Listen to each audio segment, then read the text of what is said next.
Kita hidup di era modern di mana banyak aktivitas dilakukan dalam posisi duduk. Bekerja, belajar, menyetir, atau menonton, semuanya melibatkan waktu duduk yang panjang. Namun tahukah kamu, duduk terlalu lama tanpa jeda bisa berdampak serius bagi kesehatan tubuh. Bahkan, hal ini tetap berlaku meski kamu rutin berolahraga. Dalam video ini akan dijelaskan bagaimana kebiasaan duduk terlalu lama bisa memicu berbagai gangguan kesehatan, termasuk dampaknya terhadap jantung, metabolisme, dan bahkan fungsi otak, serta langkah-langkah sederhana yang bisa kamu lakukan untuk mengurangi risikonya. Pertama, risiko gangguan jantung dan sirkulasi darah. Penelitian menunjukkan bahwa duduk lebih dari 6 jam per hari dapat meningkatkan risiko penyakit jantung hingga 64%.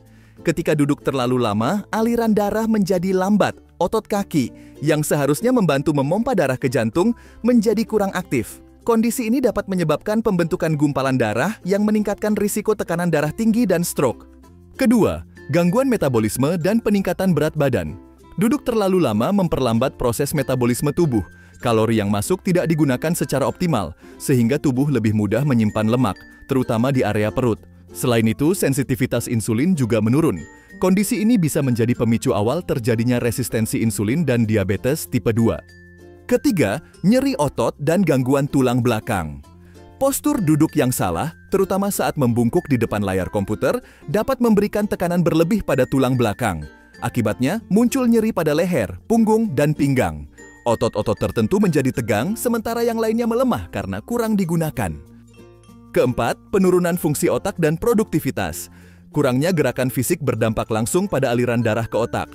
Ketika pasokan oksigen dan nutrisi ke otak berkurang, kemampuan kognitif seperti konsentrasi, daya ingat, dan fokus akan terganggu.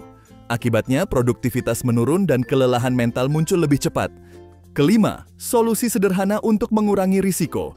Untungnya, ada cara-cara mudah yang bisa kamu lakukan untuk melawan efek negatif dari duduk terlalu lama. Pertama, bangun dan lakukan peregangan ringan setiap 30-60 menit. Kedua, pertimbangkan untuk menggunakan meja kerja berdiri atau workstation fleksibel. Ketiga, jika memungkinkan, lakukan panggilan telepon sambil berdiri atau berjalan. Dan keempat, usahakan untuk berjalan kaki minimal 5.000 hingga 7.000 langkah setiap hari. Duduk tidak bisa dihindari. Tapi yang perlu diingat, terlalu lama duduk tanpa jeda adalah gaya hidup pasif yang berisiko tinggi. Mengurangi waktu duduk dan menambahkan aktivitas ringan dalam rutinitas harian adalah langkah sederhana namun berdampak besar bagi kesehatan jangka panjang. Jaga tubuhmu tetap aktif. Karena kesehatan bukan hanya tentang berolahraga sesekali, tapi juga tentang bagaimana kita bergerak sepanjang hari.